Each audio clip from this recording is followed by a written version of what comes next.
Hey, good morning, everybody. Good afternoon, good evening, wherever you are in the world.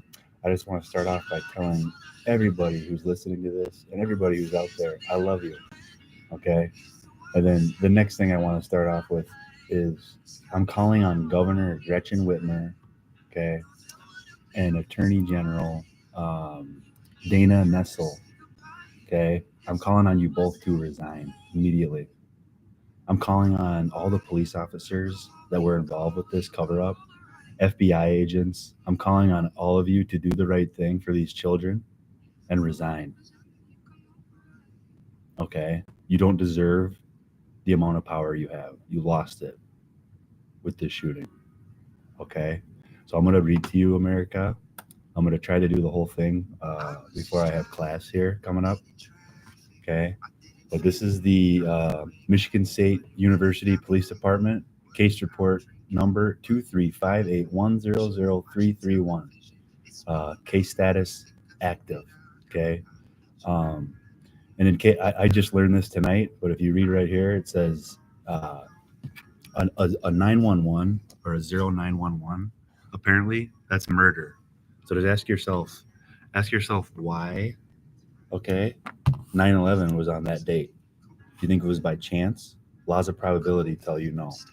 Okay. Victim Brian Anthony Frazier. Okay. Redacted. Date of birth redacted. All of his home address redacted. No email. Okay. Ariel Diamond Anderson. Okay.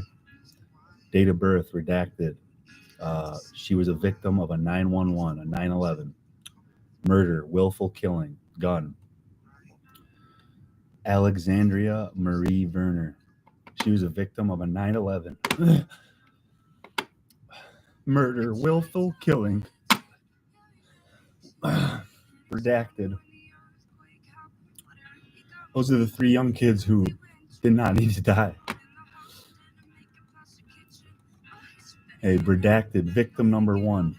Let's count them up. They said there was five. They said there was five victims. So we have three deceased, okay, with the fourth being McRae. Here's victim number one, redacted.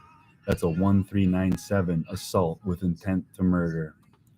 Victim number two, victim of a 1397 13002, assault with intent to murder. Victim number three, victim of a 1397 13002, assault with intent to murder. Everything else redacted, no name, nothing.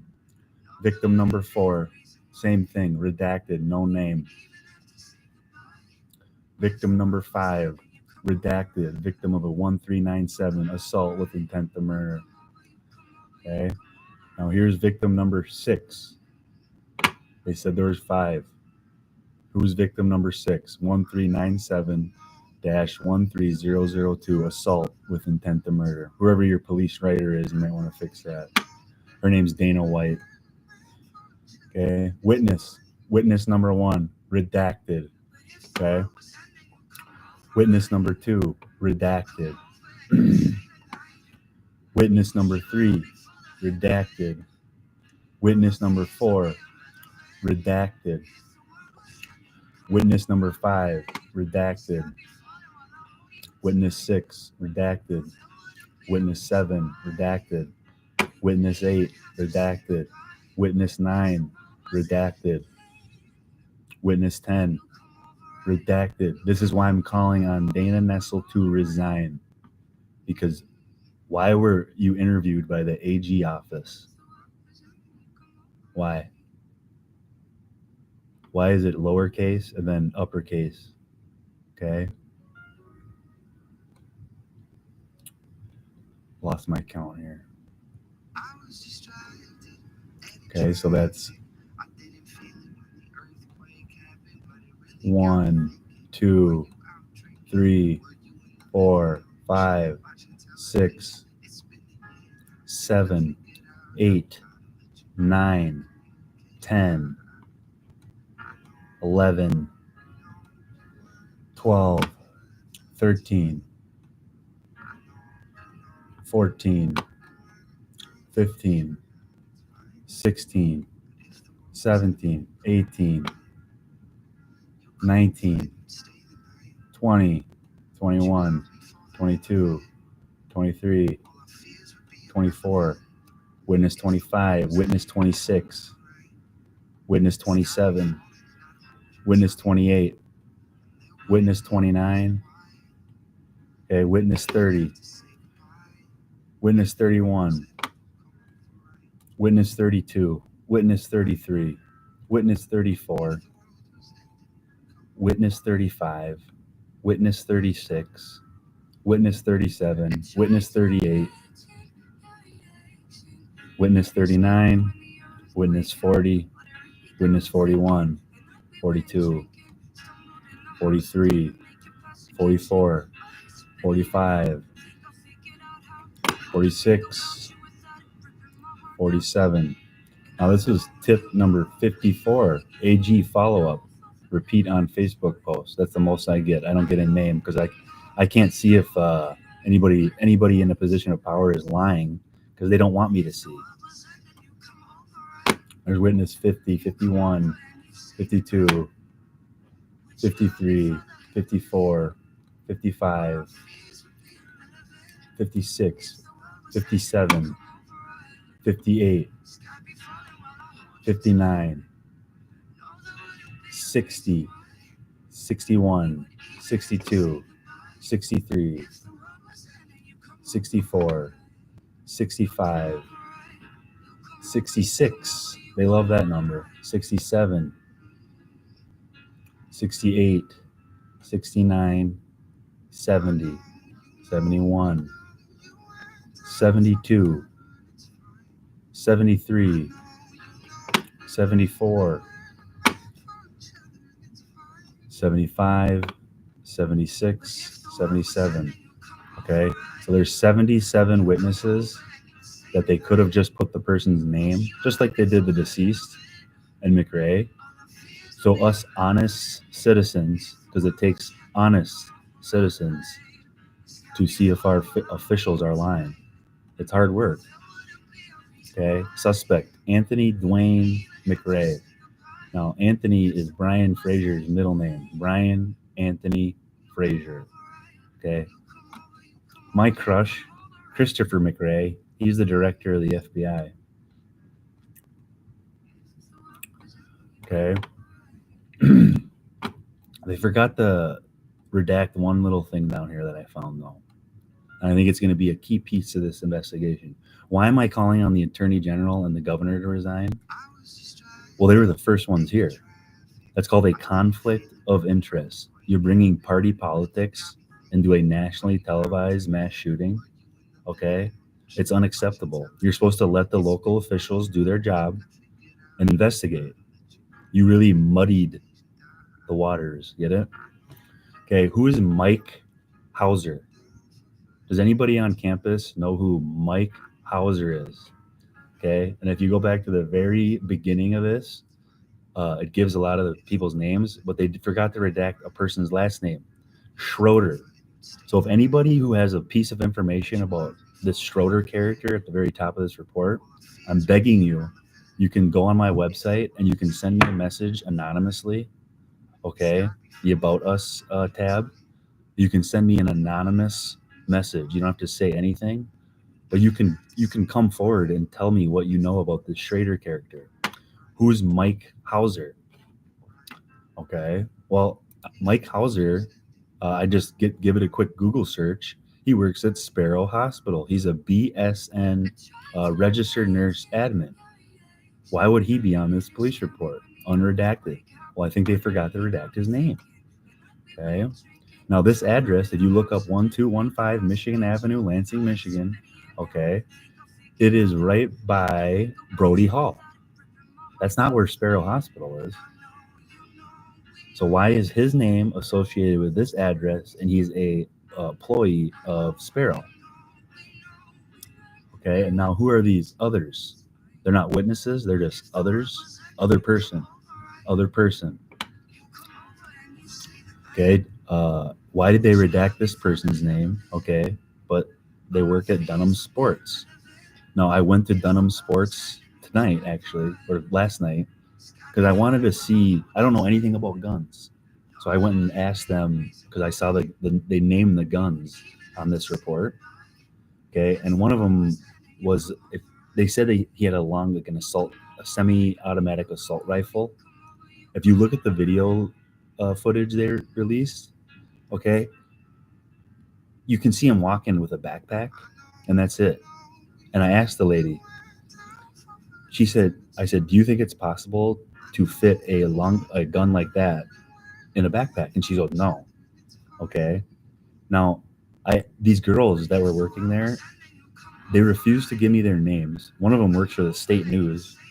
Okay. She said she's in journalism. Okay. And they were told this exact quote. Yeah, we were told not to ever talk about this shooting. That's called witness intimidation or community intimidation. So I want people to realize that. Okay. So who is this person that was working at Dunham Sports at 3301 East Michigan Avenue? Who are all these people? Why redact their names? This is imperative to any investigation. Remember, police are public, public are police.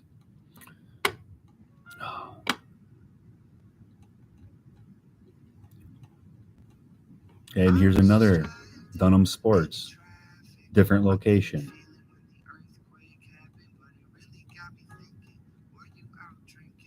Again, why was the Attorney General's office interviewing these people? Why did they not? Why wasn't it FBI or local police? Why did you not let them do their jobs? Why was Governor Whitmer here right away? Why was she here right away? She's not supposed to. She's supposed to let the officials do their job. That's called She literally muddied the water. She muddied the water. She brought corruption here, basically. So I'm calling on Governor Whitmer. I'm calling on Dana Nessel to resign immediately. Okay, and go turn yourself in to the FBI. Go turn yourselves in. And if you're an FBI agent that was involved with this sloppy work, go turn yourself in to your Internal Affairs Department. Honesty gets you a free pass. Okay, why are all these people redacted?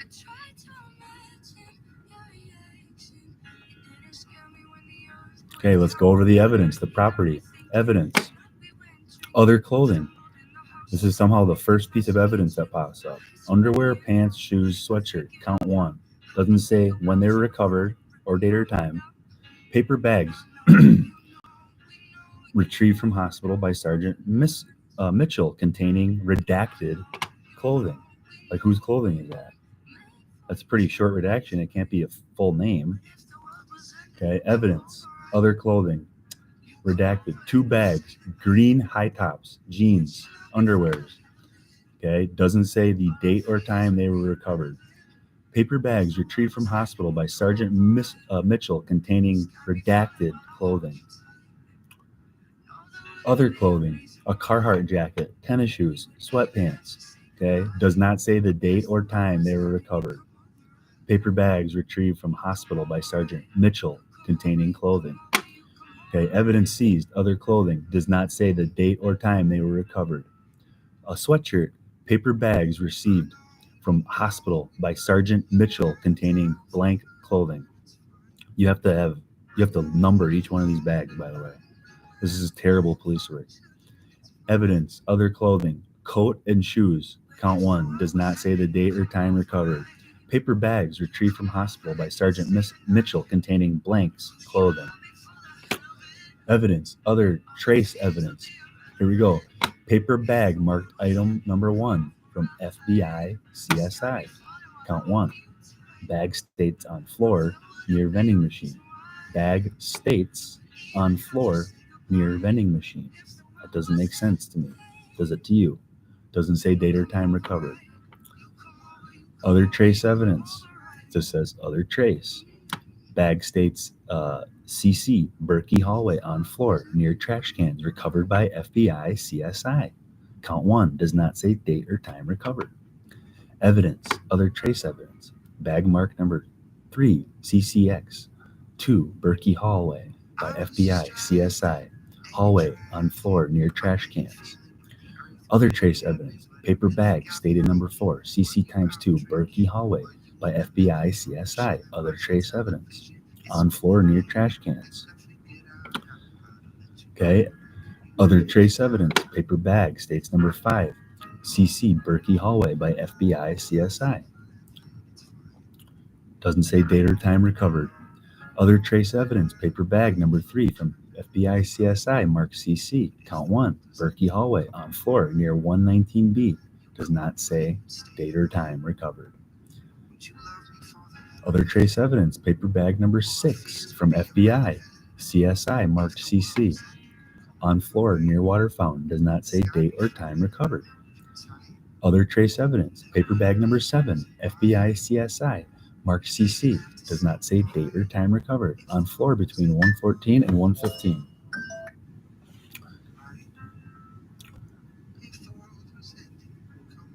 Paper bag number 8 from FBI CSI, marked CC, okay, recovered date or time, on floor inside south door, does not say date or time, count 1. Other trace evidence, paper bag number 9 from FBI CSI, marked OFE times 2. See sketch. Where's the sketch? They didn't provide that. Other trace evidence, paper bag number 10 from FBI CSI, marked OFE. See sketch. Other trace evidence, paper bag number 11, FRO from FBI, I think that means, or FRO, FBI CSI, marked OFE with chair. It's like they just threw this report together with how many errors there are. Because I asked for it. I asked for this report on Valentine's Day 2024, and I received it on March 8th, I believe. Okay. I had to file an FOIA to get it. Go on my website and download it yourself. Evidence, paper bag number 12 from FBI CSI, marked OFE. Okay, does not say date or time recovered. See sketch. Paper bag number 13, FBI CSI, marked CC. See sketch. Does not say date or time. Other trace evidence, paper bag number 14 from FBI CSI, marked CC. Does not say date or time they recovered it. Paper bag number 15, marked CC from FBI CSI. See sketch. Other trace evidence, paper bag number 16 from FBI CSI, marked CC. Is that like confidential or something? I don't know. Paper bag number 17 from FBI CSI, marked bullet. Okay, that's one. Means one bullet. Okay. Here's a recording, a flash drive from Dunham Sports, Michigan. Surveillance video from Dunham Sports, Michigan Avenue. 2. There we go. We got 2 count. Does not say date or time. Recording, a flash drive, Dunham Sports, Lansing Mall. Surveillance video from Dunham Sports, Lansing Mall. Does not say date or time recovered. Okay. So before I read, these next ones are cell phones, which they all placed McRae as having. So one of my theories is, because I don't believe that guy had that many cell phones, because he's basically he was picking up pop cans for money, is what one witness said, is how they met McRae. Okay, do you think he would have like 4 or 5 cell phones always on him? Ask that logical question. Black LG cell phone. So I think this is Brian's, Ariel's, or Alex's, or it's all their phones, and they didn't want anybody to look at it, so they put it on McRae. That's my theory. Found at McRae residence during execution of search warrant. It doesn't say date or time you found it. Cellular phone, silver Samsung cell phone. Found at McRae residence during execution of search warrant. Okay, so that's 2 cell phones. A Motorola Moto G Play smartphone, property of McRae.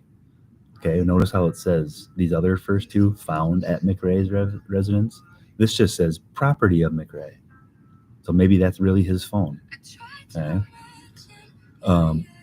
Cellular phone, a TCL smartphone. Found at McRae. See how it says found at McRae residence during execution of search warrant. Okay. That must have been found right on his body. And they could have, anybody, I mean, he's dead at this point. They could have put anything they wanted in his house, wherever his address was. They could have put anything. Okay. Recording compact disc containing the bomb threat call. Bomb threat call on February 13th at blank PM, placed into MSUPD evidence room Dropbox on February 23rd, 2023. I would love to hear that. And this should all be given to me. If it's in the police report, you should at least give me like the report of what that says. Like word for word, you should have a transcript of it. Recording a flash drive, Lansing Mall. This is surveillance video from the Lansing Mall. A hard disk drive. Now, if you look up a Seagate hard drive, okay, that's like a large portable, think of it like a mobile hard drive, and that's a lot of storage on it. Okay, recovered by Sergeant Jones. Doesn't say where he recovered it. So is this Brian's? Is this Alex's? Or is this Ariel's? What did they have on it? Video game accessories. 7 PlayStation 4 video games recovered by Sergeant Jones. Now, does McRae look like a video game player to you? He could be. He could be.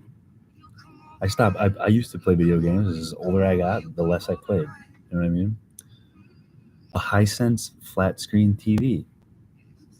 Why would they take a television set? Okay. Video game accessories. A PlayStation 4 recovered by Sergeant Jones. Okay. Recording a flash drive of Sparrow Medical Supply. Surveillance video from Sparrow Medical Supply store. So maybe that's where Mike Hauser works. Other trace evidence. A bullet fragment from Redacted. Why would you redact that? Why would you redact that? Again, it does not say when or where they recovered all this stuff. And it has to have a date. Like, see how they missed all this stuff? Okay, another bullet fragment from Redacted. Notes MSUPD evidence locker number 13 on March 2nd, 2023. Same thing with the last one. They put that last bullet fragment in 13. Blu-ray disc photos from search of Berkey Hall, room 114. Recording compact disc. Now remember, there's no cameras inside Berkey Hall. So what's this a recording of? Where did they get this recording from? There's no cameras. Go watch my videos. There was not cameras the night of the shooting either. And there still is no cameras. Okay, Blu-ray disc containing photos from search of Berkey Hall. These could be pictures they took. Recording a compact disc containing surveillance from, I'm sure that says Berkey Hall. Okay, and they can't have that because there's no such cameras in Berkey Hall. Okay. On a compact disc, unless they have a little mini compact disc player with no camera inside Berkey Hall, which they don't. Okay, USB containing CATA surveillance and route info. Doesn't say date or time. It's a recording. Why don't you release that footage? USB containing surveillance from 3 redacted houses on Harrison. No date or time. USB containing ring surveillance from Redacted. Why do you redact this? USB containing the first 22. Now that's the Mason number. 911 calls. I would love to hear those and exactly the GPS location of where they came from. USB containing surveillance from Badgley's garage. Who's Badgley's? Is that a car shop? Determined it was not the suspect. Oh, okay. Doesn't say date or time. USB containing the first 15 minutes of radio traffic. Love to hear that. USB containing RHF surveillance for Union from 8:20 to 8:30. Why just for those times? And again, if you have that surveillance video, the picture of McRae should have been released immediately.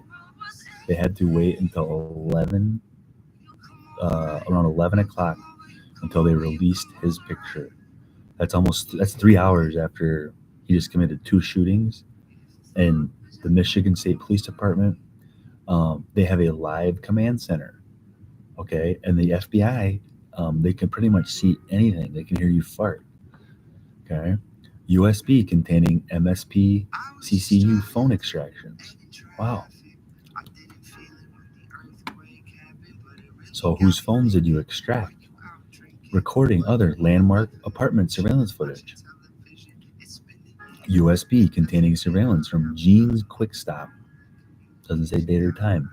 USB containing photos from Lake Lansing. Doesn't say date or time.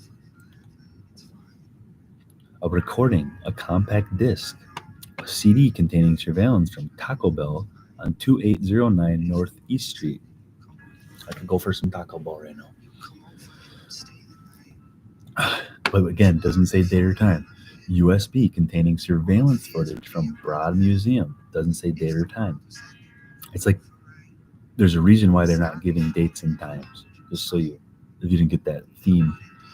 Okay. USB drive with landmark surveillance footage, the short version. Files from email with, why do you redact this person's name? If I'm an honest citizen and I think my officials are lying, it is my right, it's my duty to go do the work and see if they're telling the truth, which it's obvious they're not, or you wouldn't have ever redacted any of this. If you guys were telling the truth, none of this would be redacted. You wouldn't put there's literal, read this report. I'm going to try to read the whole thing before class. They talk about Nazis. They use the N-word. It's like, this is a racist report itself. It is black and white, but they talk about racist things in it. Why does that make the police report? Okay. Why isn't it just the investigation of McRae and what happened in those buildings? Hard drive from RHS containing all surveillance footage from Union on 2/13/23. Contents copied to a 256 gigabyte USB and hard drive returned to RHS. They returned it to RHS? I mean, you could see everything on there. If you have all surveillance footage from Union, I would love to see that. Why did you return it to RHS? USB containing copy of RHS footage for Union all day, February 13th, 2023. Doesn't say the date or time you got this evidence. Another recording. See how they have all these recordings? Yet it took them 3 hours to release one picture of the guy. Oh, well, you have all these recordings. Why don't you release it right away? Turn yourselves in. A CD Dropbox. Now they got a Google search warrant on McRae's accounts. Okay, USB containing Pincana surveillance. Now, if you didn't know what Pincana was, if you're not from the area, that is a marijuana cannabis store dispensary that is totally opposite end of the shooting, away from where the shooting happened. It's across from that Little Caesars. You know that big Little Caesars guy that's holding the pizza with like the Roman symbols on the bottom? Same thing you got on the athletes' uniforms here. Same thing you got on the Little Caesars pizza guy. Did you know that, athletes? Same thing that's on your uniforms. USB drive containing Pincana surveillance. Why do you need you going to get high after this? I need to go get high after this. I'm going to go get some Pincana surveillance. I wonder why you went there. Hard drive containing requested files from Ingham County Dispatch. Hard disk drive. Okay, here we go. A 9mm Taurus G3 SAP. So when I went to Dunham Sports yesterday, okay, these are I don't know anything about guns, okay, and the Taurus, I believe, some of them had a 12-round clip, some of them had a 7, and some of them had 15. That's what I learned from that visit. A 9mm High Point C9 SAP. Okay, no serial number or VIN. No serial number. Why would you redact that? I mean, that shouldn't be redacted. Of a gun? That's impaired. That's like very important information. Like that's something you shouldn't want to lie about or cover up. Small envelope from MSP marked L5 9 millimeter Luger fired cartridge case in grass southeast of dissident means dead person. Small envelope from Michigan State Police. Now I had a I've been investigating this over like the last month and a half. I had a Michigan State police officer or trooper, whatever you call him. I went. I was watching a hockey game or a skate at Mon Ice Arena, trying to just cool down a little bit. And I went to go take a pee, and this guy walks into the bathroom. There's like nobody in the arena, okay? And he flashes his gun at me, and he stares at me. He literally and then he just leaves. That's Michigan State Police, okay? So they're on this report. Inside trigger of guard L2. Small paper bag from MSP labeled L4 magazine, left chest pocket of dissident's coat. DVD containing surveillance video from pawn shop. Now, Rick Ray pawned off. They have in this report that he pawned off his guns before the shooting on February 8th. So where did these guns come from? USB. Now they never found a long gun or an assault rifle, a semi-automatic assault rifle on him. They found 2 handguns. Okay. USB containing FBI photos of scene from Union. Okay. Doesn't say date or time. USB containing surveillance video from Chase Bank. Again, that's kind of in the opposite direction from Berkey. Their story was the shooter, he exited west. Okay. USB containing MTPD body cam and dash cam. This is imperative. This should all be released to the public. Every one of those dash cam videos. You shouldn't charge me money for it. Commensurate fees. Okay. USB containing surveillance footage from Jackson National. Okay, that's the place right below GCHQ. If you're from Lansing or East Lansing and you don't know GCHQ, it's a little British spot up top there. It's got tinted windows. It's called HQ. Okay, Jackson National is right below it. It's like the Russian Red Army is here, like something. You know what I mean? not Russian. I mean British, and I call them communists basically. USB containing all Union camera surveillance footage for February 13th, 2023. Okay. USB containing Michigan State Police interview with Redacted. Western Digital Evidence hard drive. Now, a Western Digital hard drive, those are sometimes internal, sometimes removable hard drives from in a computer. I'll show you. Okay. And then manufacturer Western Digital. And then it has this again, the VIN and the serial number is redacted. Why? Here's the first report from Officer Tracy Maroney. Now you'll see this report. It's in Tracy Maroney's name. This should be the chief. Whoever the chief was, whoever the leadership was, who, if you do have honor, integrity, and leadership, like it says on the report here, you should not put her name unless she was the chief. This should be coming directly from the chief. Just want you to know that, Tracy. I don't blame you, but if you're part of this cover-up, turn yourself in. Honesty sets you free. Okay? Love you, girl. Tracy Maroney. Now, this is her narrative, May 13th, 2023 at 1:38 p.m. Okay? To document this officer's actions for this incident. Now, keep in mind, that's 3 months after the shooting. 3 months, she writes this report.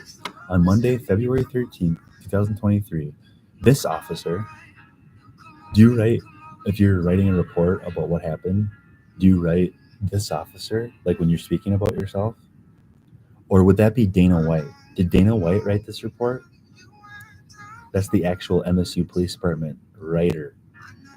She's a bar instructor, she's a yoga instructor, and in her free time, she gets called for nationally televised mass shootings, okay, to come send emergency code to Berkey Hall, uh, and then to drive a squad car number 214, which doesn't exist, to Berkey Hall to write a cover story. And now, Officer, I forget his name, Cranwell, he threatened my daughters. Okay, and he's a Michigan police officer. He somehow knows who my daughters in Minnesota are. He stated to me in one sentence, you can get it on body cam footage, all officers write their own reports. And then I asked him, well, why does it in this report say you have a writer?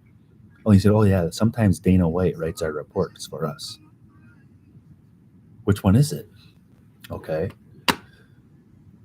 On Monday, February 13th, 2023, this officer was working as a sergeant for the Uniform Division of MSU PD.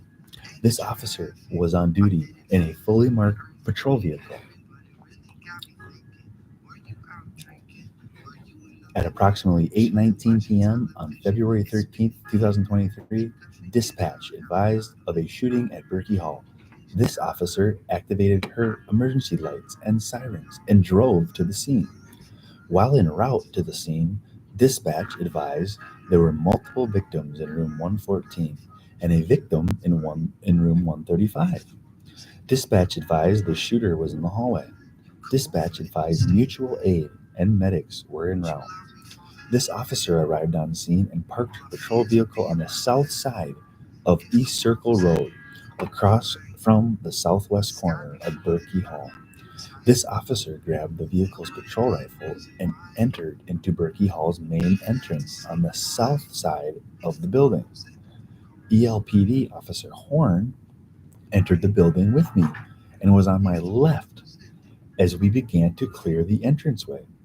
Officer Elkema entered Berkey Hall shortly after. Please refer to OFC Elkema's supplement report for further details on his actions. As we cleared the first floor, we did not hear any sounds of active violence and did not observe the shooter in the hallway. As we were clearing the building, OFC Elkema received a report of shots fired coming from the east hallway. We made our way to the hallway, but we did not hear any shots. Now they hear that over the radio. They're actually in the building, and these are police officers. They don't hear any shots. That's a smoke and mirror to me. Okay. We made our way into the building, but did not hear any shots. Sergeant Beard advised he could hear shots coming from the west. We cleared the west hallway and made contact with Sergeant Rangel at the west exterior door. Sergeant Rangel advised he did not hear any shots. See how they don't hear any shots? Sergeant Beard stated over the radio the shooter was moving to the Union. Okay, so right there's no footage of him. And if you know he's moving to Union, how did you not stop him? There's like Chief Rosman said in his press conference, we had an overwhelming police response. Oh, really? It looks like you knew where the shooter was going, and you didn't stop him. Okay, Sergeant Rangel advised he did not hear any shots. Sergeant Beard, okay, stated over the radio the shooter was moving to Union, and then shots fired at Union. Doesn't say times. You notice how it doesn't say times in here. Based on the information provided over the radio and this officer's observation on scene, we believe the shooter was no longer in Berkey Hall. Officer Horn, Officer Elkema, and this officer entered room 114 and began giving medically aid to the victims. This officer called for a route to be cleared for medics to get in and out of Berkey in order for the victims to be transported quickly. Doesn't say at what time or how many. While we were providing medical aid, additional officers and medics arrived on scene. Once medics arrived on scene, this officer began carrying the victims out of the room and transferring them to the medics for transport. Now, I interviewed an eyewitness QD employee who said she's working the night of the shooting. She worked all night. Okay. She was out there smoking cigarettes in the front of QD. She saw ambulances leave Sparrow heading eastbound on Michigan Avenue. She never saw one ambulance come back. She was very worried. That's why she was worried. People are hearing about this on the news, like even before the emergency alert goes out. And this woman was very worried because she cares about people. So she was waiting for the ambulances to come back. She never saw them. Okay, now people are intimidated. They don't want to talk about it in this town. Okay. Based on the information provided over the radio and this officer's observation on scene, we believe the shooter was no longer, okay, Officer Alcama and Officer Horn, and this officer entered room 114, okay, began giving aid. I already read that part. After assisting a victim out of the room, this officer was contacted by Officer Alcama, stating there was another victim in room 135. Officer Alcama and this officer cleared the first floor, but did not locate any additional victims. So another false report. There's nobody in 135. Each floor was methodically cleared, and announcements were given by the contact team. Who was the contact team? Once Berkey Hall was cleared, this officer had Officer Alcama open up the Broad Art Museum to be the staging area for the witnesses from Berkey Hall. I thought you were going to bring them to the hospital. Due to lack of transportation to Landon Hall, why would you bring them to Landon Hall? Wouldn't you bring them right to the hospital? And still an active shooter on the loose, or active incident they call it, this officer requested the assistance of the medics to help safely escort the witnesses to the Broad Art Museum. Why don't you bring them to the hospital? Alcama and Lieutenant Park waited with the witnesses until the FBI arrived. This officer advised Incident Command the witness from Berkey Hall would be in Broad Art Museum. So, if I'm a police officer and I know there's an active shooter on campus, the last thing I'm worried about right now is witnesses. I'm going to get the shooter. You get that? They're more worried about getting the witnesses' story straight. They want to like huddle them all together. This is the story, okay? And you'll notice there's one kid who got interviewed. He must have the best story. He listened the best. He was interviewed by multiple news channels. He wore a hat, a green lacrosse cross hat. Remember, if you look up the word cross, it means an instrument of punishment. So you know that. That's the definition of it. Okay. Once Berkey Hall was cleared, this officer had Officer Alcama. This officer requested the assistance of the medics to help safely escort the witnesses to Broad Art Museum. Again, why? Officer Alcama and Lieutenant Park waited with the witnesses until the FBI arrived. What? This officer advised Incident Command the witnesses from Berkey Hall would be in Broad Art Museum. Captain Fadley arrived at Berkey Hall, and with the assistance of two MTPD officers, we conducted a secondary clear of all floors. You're not going to look for the shooter?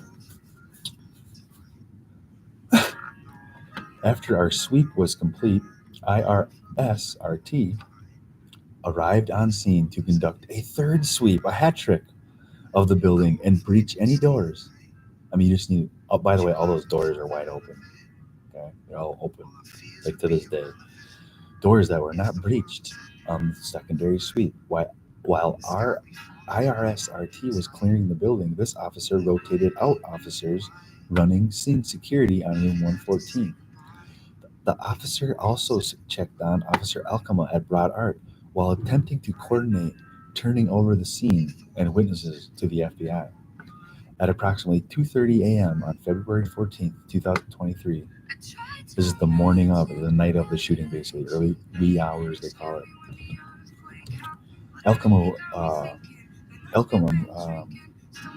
at approximately 2:30 a.m. on February 14th, 2023, this officer and Officer Alcama were relieved from the scene by Sergeant Thorne, Sergeant Patchett, and Captain Fadley. You didn't go look for the shooter? That they still haven't found the shooter yet, by the way. Or maybe actually that time they did. That was at 2:30 a.m. They were relieved. Okay, correction. But again, why do they give a time there? See how they give a time like 2:30 a.m. No, none of the events that I just read you before that were leading up to that timestamp, they don't give any times. Okay, I am Sergeant. Here's the next narrative. David Isabel, Nature of Supplemental. This is on February 14th, Valentine's Day. Okay, at 3:37 p.m. Now remember, uh, Officer Tracy Maroney's report. She wrote that 3 months after the fact. This one's one day. I'd rather have a fresh perspective.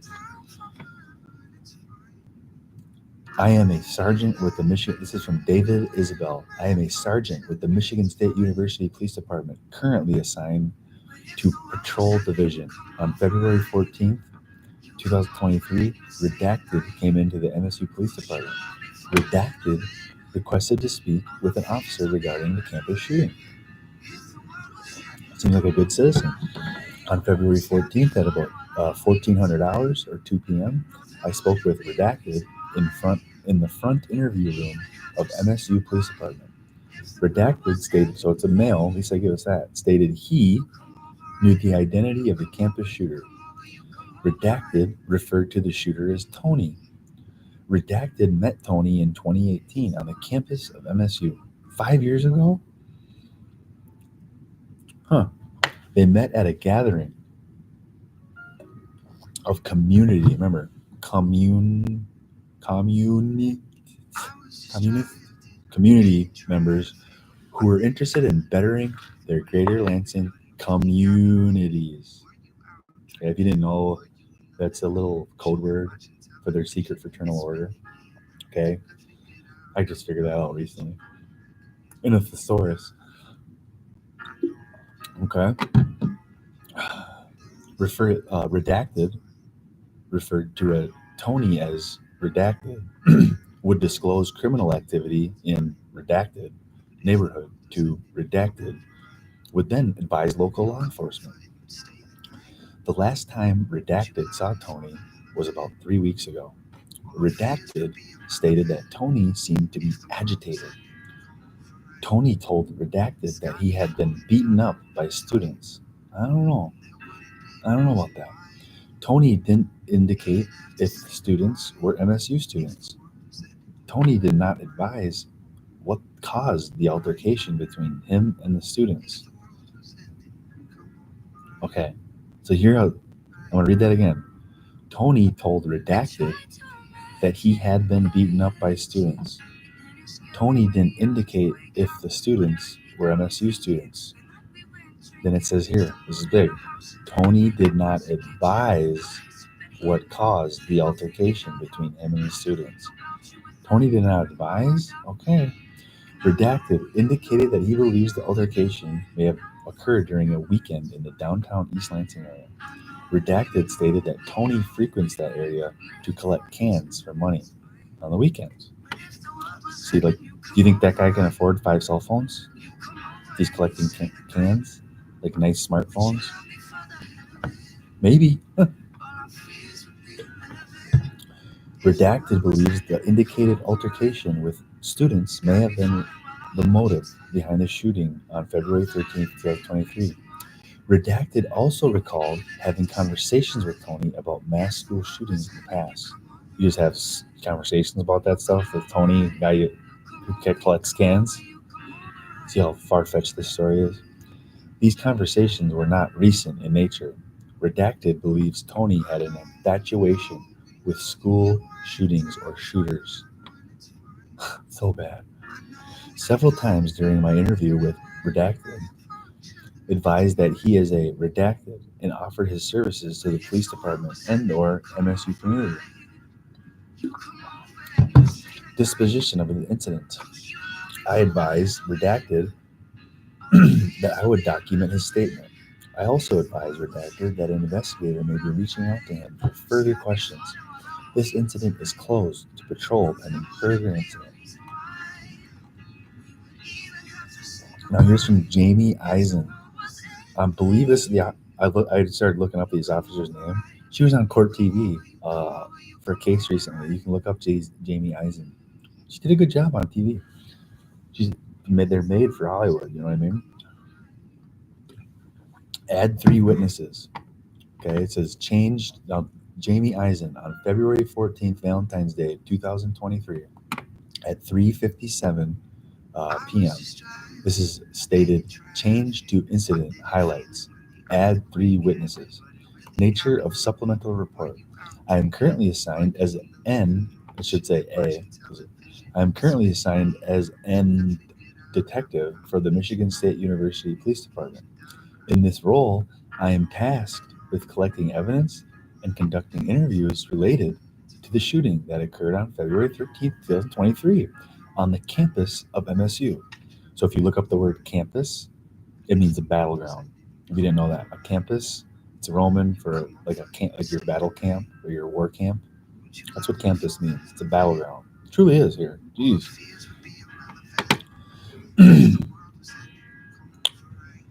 Okay. I am currently assigned as a detective, blah, blah, blah.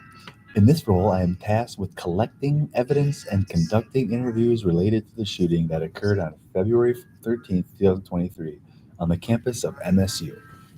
Contact with preferred removal. On February 14th, 2023, I made contact with Redacted in Berkey Hall. Redacted, and Redacted are employed by Preferred Removal Services, who facilitated the transport of Werner and Anderson from room 114.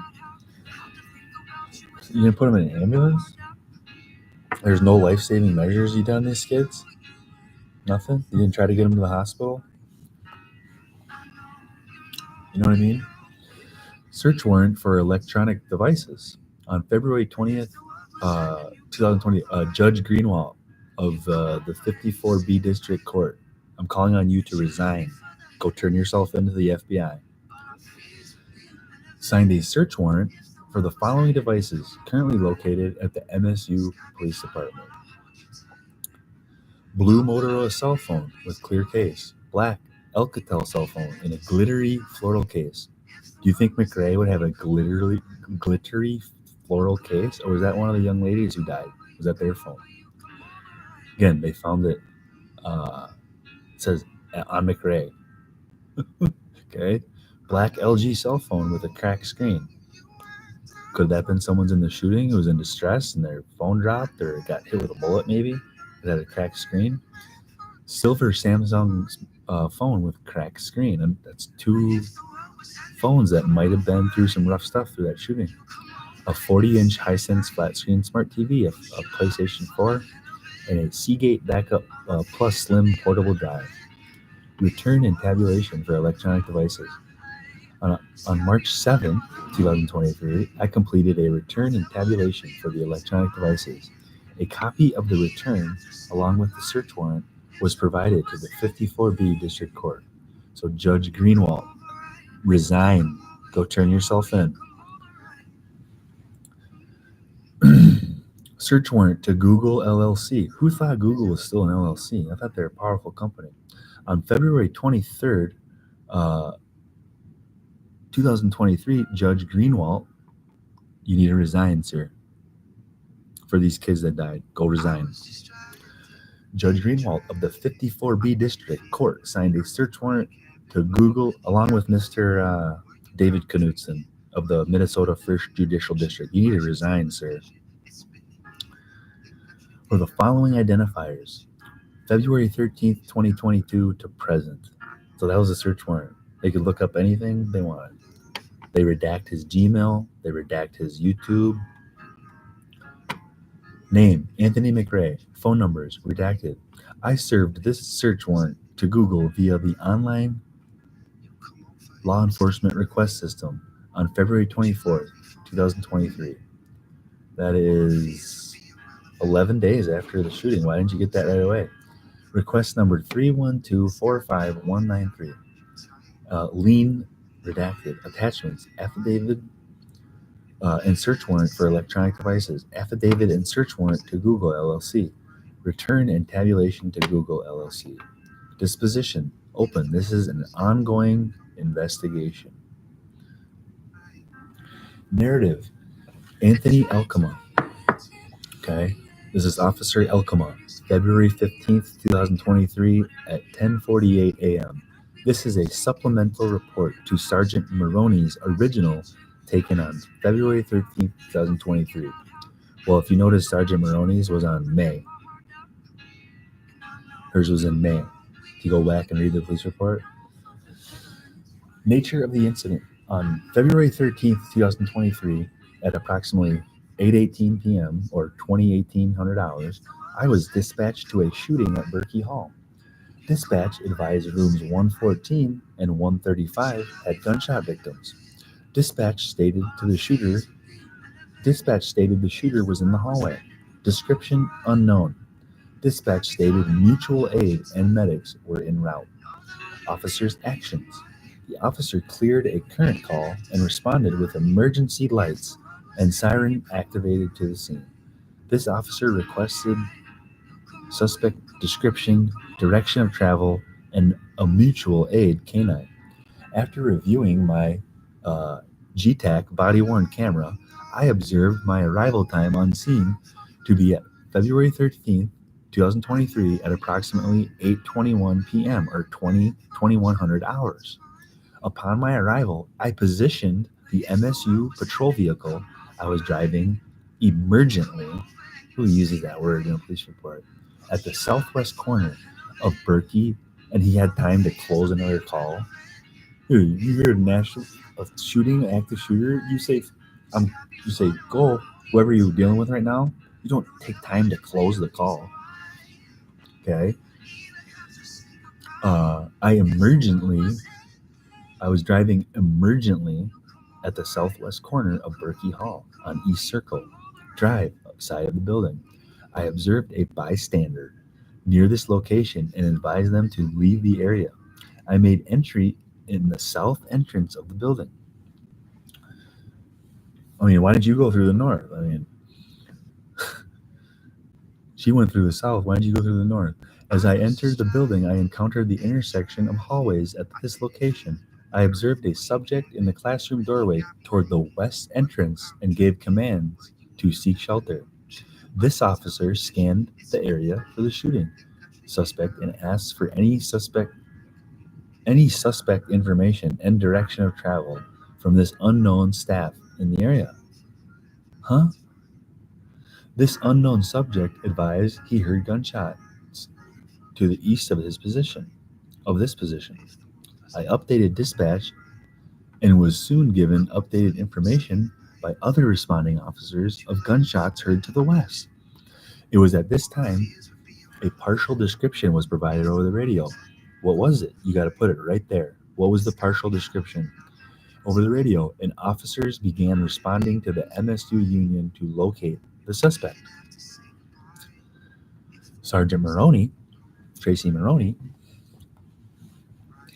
ELPD Officer Horn, and I made entrance to room 114. At this time, now these officers, you're trained to not lie in wait. So if you lie in wait as an officer, that means you just wait to act. You're now accomplices to murder one. It's called lying in wait. Look up the definition of murder one. If you lie in wait as a police officer during an active shooting incident, you are now accomplice, and you could be charged with murder one for how many kids that died. Because you didn't do your job. You took an oath to protect and serve. You're supposed to superhero into that building. You don't lie in wait. We'll get into that later. That's what happened to my mom. I had police officers lying in wait too. They'll be charged with murder one. My mom's death, okay? This officer cleared a current call. Let's fast forward.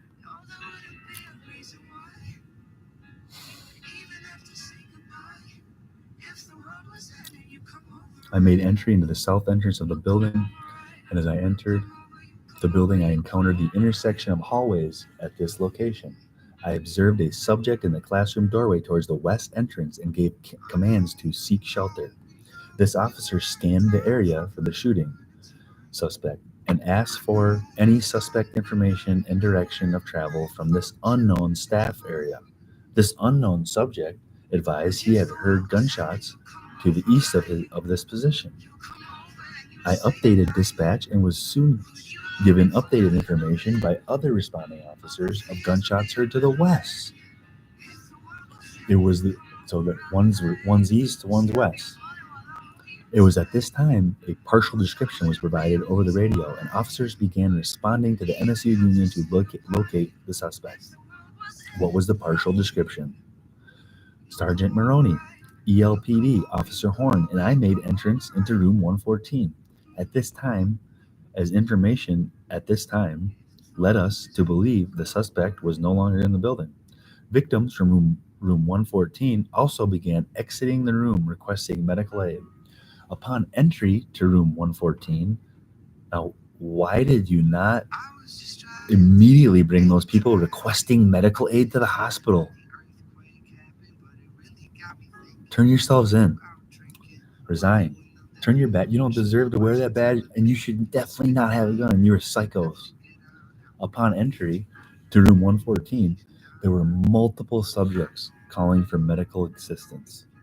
The first victim I addressed was lying at the threshold of the south entrance to room 114. The victim was breathing on his own and advised he was shot. Redacted. Why you redact that? This victim's chief complaint was back pain. Hey, Chief Rosman, and advised he did not have difficulty breathing.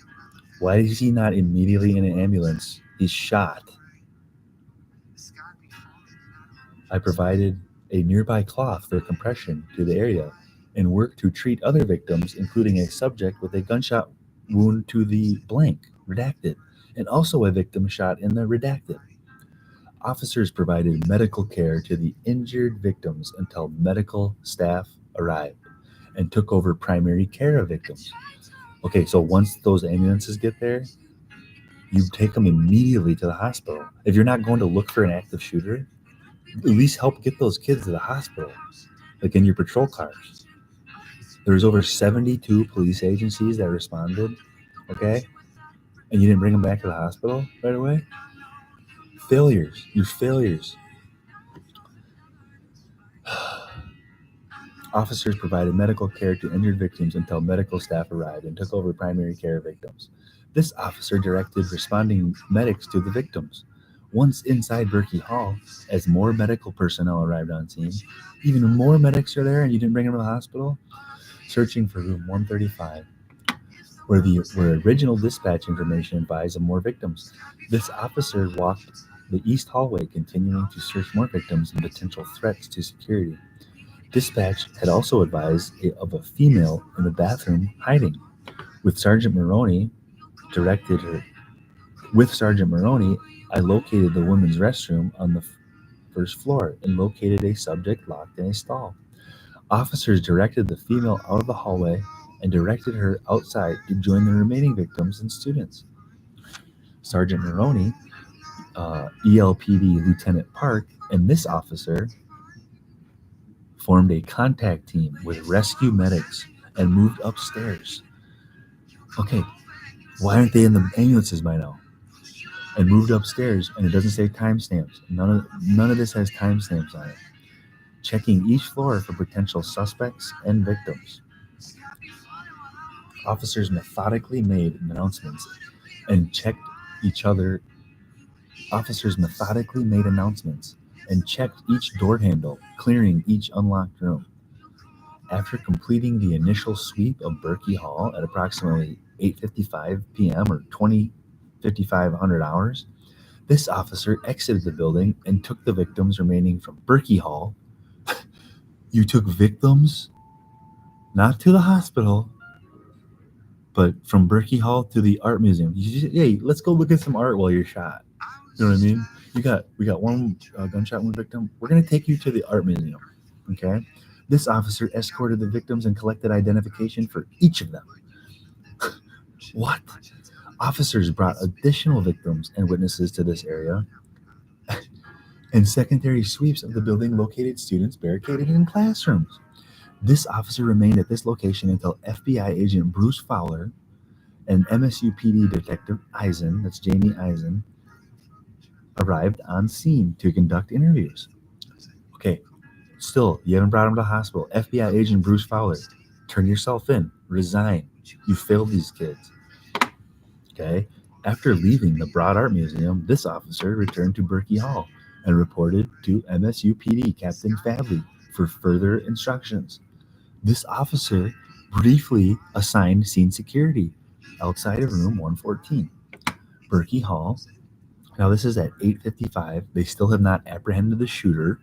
Which, if you watch the initial news conferences, journalists asked that Chief Rosman that question. He almost shit his pants when the journalist asked him, "Why didn't you bring anybody back to the hospital? As there's an active shooter. Why were you already starting staging?" Okay, it's go watch the journalists. They did ask them tough questions, and you can watch when the people in charge they crap their pants when they did ask us to. They said, "Well, we can't comment on that right now." That's what they say. This officer was briefly assigned scene security outside room 114, Berkey Hall, until relieved by MSUPD Sergeant Thorne. Sergeant Thorne, turn yourself in. This incident is closed to the Uniform Division Investigation, the UDI.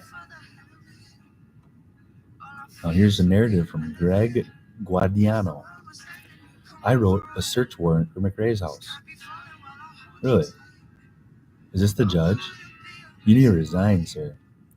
The search warrant requested evidence related to the homicide and or shooting assault, assault with intent to murder, assault with intent to do great bodily harm, and or felonious assault on the campus or battleground of Michigan State University, which occurred on February 13th, 2023, including but not limited to any and all weapons, tools, or other instruments, devices to be potentially used as means of death. So you can't take their cell phones because that's not a means of death. Ammunition, bullets, shell casings, clothing, fiber evidence of footwear or footwear impressions, photographic and videotape evidence of identification such as purses, wallets, and or bags, which may contain articles of identification to confirm the identity of the deceased suspect. Evidence relevant to or tending to contain evidence of knowledge, motive, or the intent, including but not limited to notes, ledgers. See, they like keeping these little ledgers. So this little fraternal order. Journals, computers, tablets, desktop, laptop, communication devices like cellular telephones. They're called mobile devices, okay, or a cell phone. Telephones have the wire, landlines, and or other electronic storage devices, mind-altering substances, including but not limited to alcohol, marijuana, and or other illegal illicit substances, and or photographs or other items determined to be of evidentiary value. Now, this search warrant was on February 15th, 2023. On February 15th, 2023, I wrote a search warrant for Dunham Sports on 3301 East Michigan Avenue in Lansing, Michigan, 48912. Judge, you must resign. You are a stain to the law. Okay? The search warrant requested evidence relevant to the homicide and or shooting assault, assault with intent to murder, assault with intent to do great bodily harm, or a felonious assault on the battleground. Okay. The search warrant was signed and executed on February 15th, 2023. It has been digitally attached to this report. Dunham Sports surveillance video on February 15th, 2023. Detective Sergeant Jones and I picked up the surveillance video from Dunham Sports on 3301 Michigan Avenue. The video showed the following. McRae entered Dunham Sports at approximately, because there's no timestamps, at $15,800. He spoke to an associate and was let into a restroom. At approximately 3:43 p.m., he exited the restroom. McRae walked around the store, possibly. I mean, you're watching surveillance footage of him, and you say he possibly goes to the ammunition section. You might want to say he went to the ammunition section next time you fake a report, okay? And a warrant. This area is blocked by many safes, so there's no direct line of sight to this area. Okay, so why do you put that there if you can't see them? A subject can be seen moving around in this area, but they cannot be positively identified. McRae left Dunham's. We don't know if it's McRae because what did you say in the last sentence? Cannot be positively identified. McRae left Dunham's just before 3:46 p.m. The flash drive containing the surveillance video was placed in an evidence envelope and TOT or TOT MSUPD DFCCU, the MSP Crime Lab. On February 15th, 2023, I submitted evidence from this MSP Crime Lab. Oh yeah, here. It's gonna take me a while to read this. I'm gonna have to go to class here. I'm at the 24-hour Las Vegas Library, or Michigan State Library. It's open 24/7. I think it's pretty cool, huh? It seriously is. I've never seen a library in my life that's open 24/7. I don't even think Vegas stays open 24/7 anymore. Okay. I'm gonna read one more. He's gonna do one more. Narrative. Jessica Mitchell. I am currently at. This is February 15th, 2023, at 5:22 p.m. Supplemental information. I am currently assigned as a detective sergeant in the investigations unit. What did you investigate, my lady? I initially responded to this incident on February 13th, 2023, then conducted subsequent follow-up after. This was her on-scene response. On February 13th, 2023, at approximately 8:25 p.m. I gotta get going.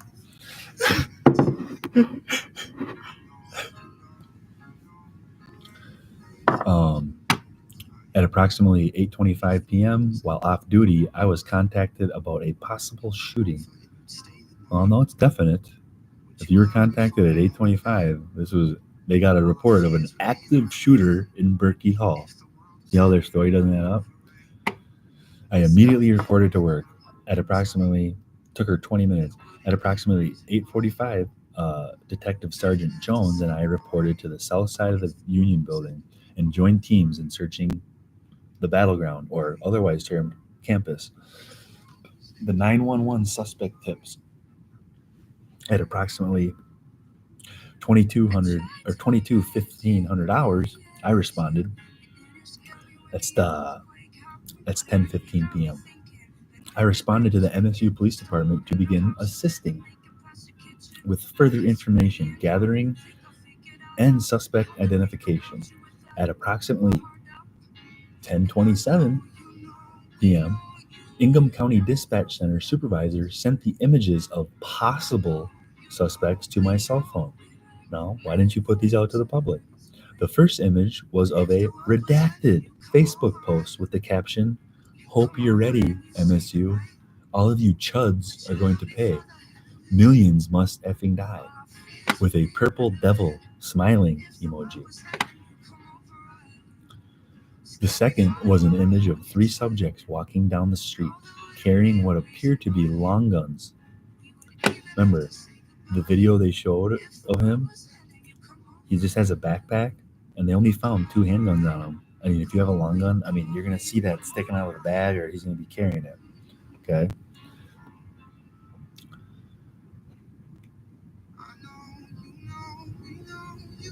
All right.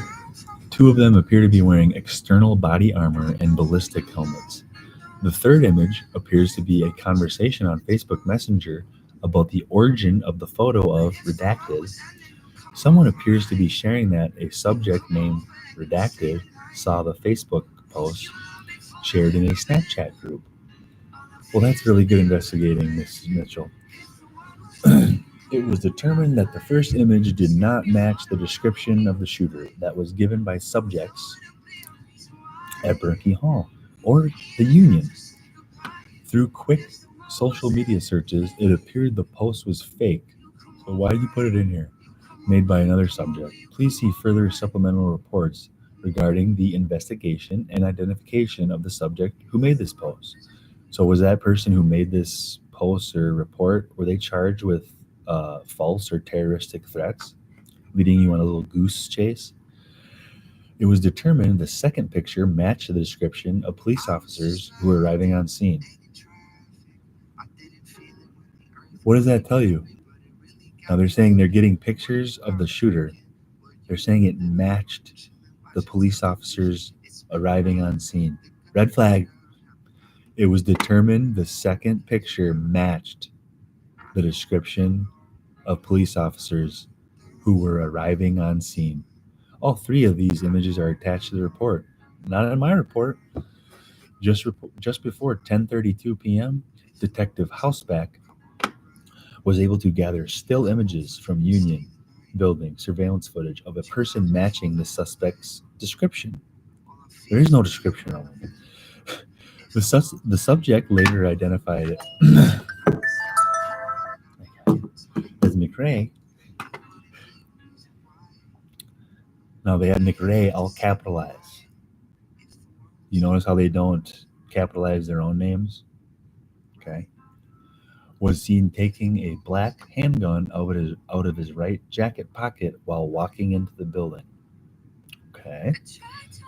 Why wasn't this released to the public right away? Because you could have sent it out with your emergency alert.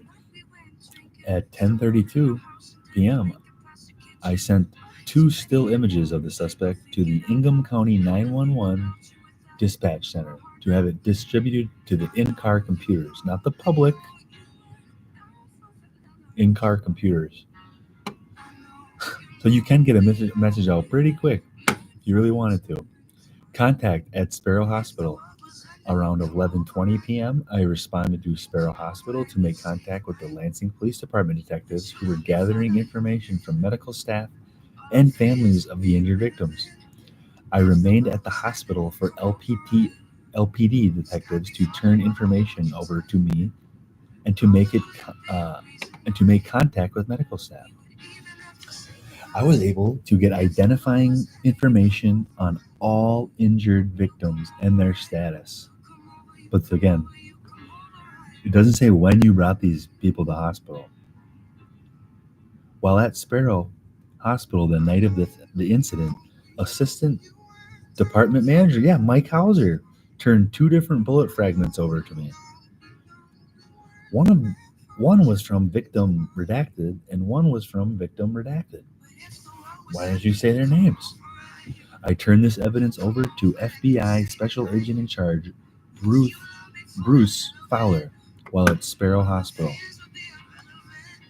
Brucey, if you were involved with this cover-up, turn yourself in to your Internal Affairs Department. Property collected from Sparrow injured victims.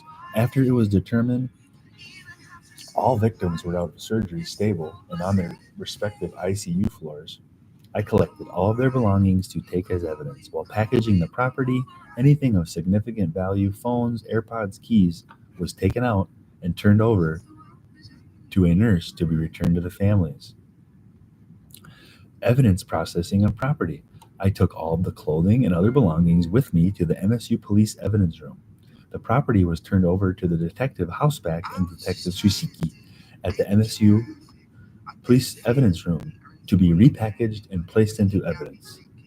Why don't you give it to the FBI? They're your evidence response team. Why don't you give it to the FBI, the actual evidence response team? Berkey Hall response, evidence collection. I was notified of a CSI response needed at the Union Building and Berkey Hall to make contact with the FBI evidence response team.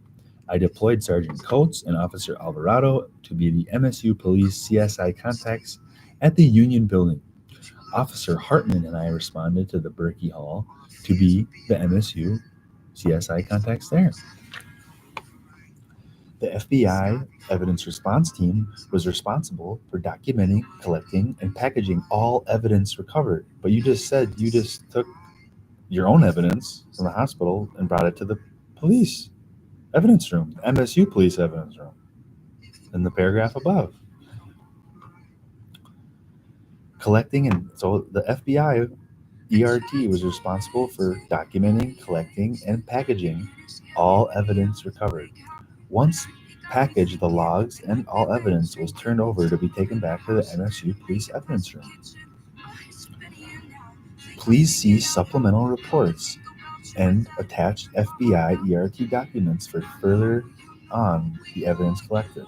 That's bad writing. McRae residence response. It doesn't give his address. After turning the Berkey Hall scene over to Officer Hartman solely, I responded to Officer Koviak to Redacted McRae's residence to meet MSP detectives and CSI for further processing of his residence. CSI processing of McRae residence. While on scene at Redacted, Officer Koviak and I stood by while MSP detectives collected evidence from the house. Thought that was the FBI's job. MSP took custody of one of the cell phones recovered on the scene for further evidence processing. All other evidence was turned over to Officer Kovacic and I. We returned all evidence in our possession to the MSU Police Evidence Room, where it was secured per policy and procedure. I'm going to read this again. This is her statement. The FBI evidence response team was responsible for documenting, collecting, and packaging all evidence recovered. Why are you touching it?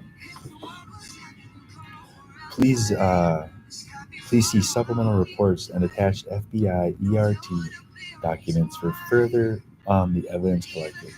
McRae residence response. After turning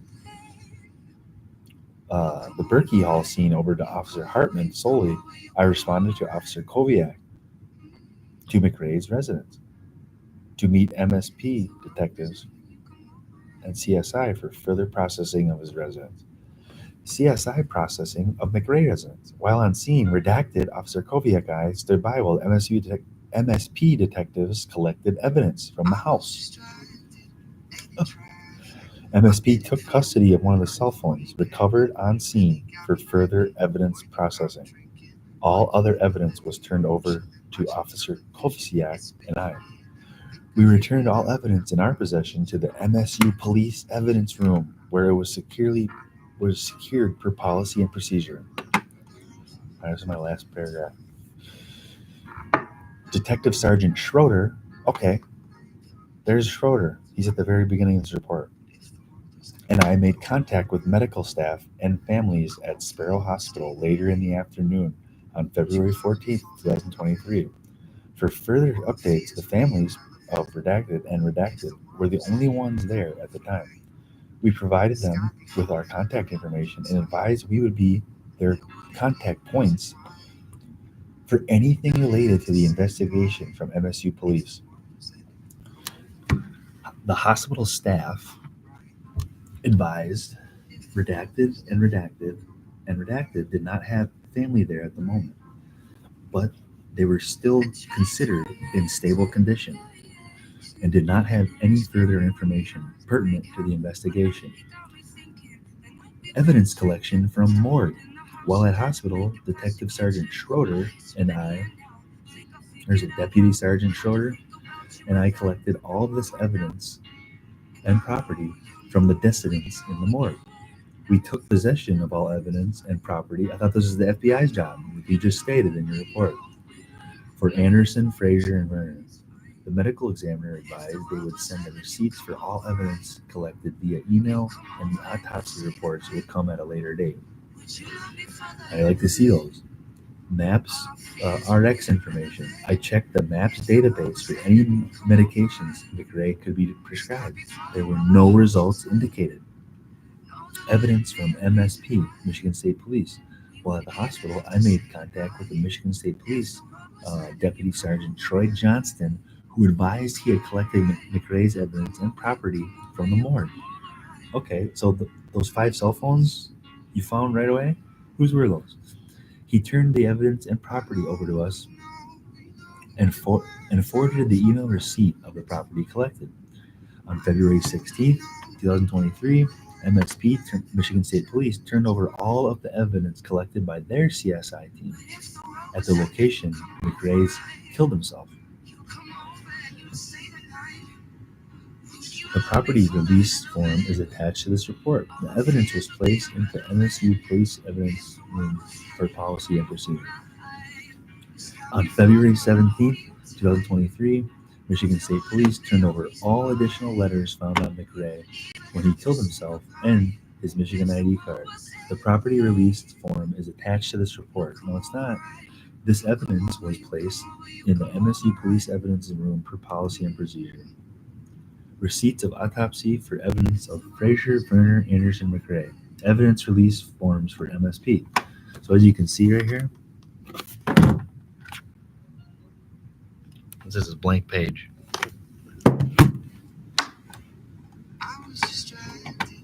Okay, now here's a new narrative. I'm going to stop here. So I'm going to pick up on 58. Governor Whitmer, Daniel Nessel, Judge Gudiano, turn yourselves in and resign. You don't deserve the position you have. It's supposed to have honor, integrity, leadership. There's none of that here. Turn yourself in.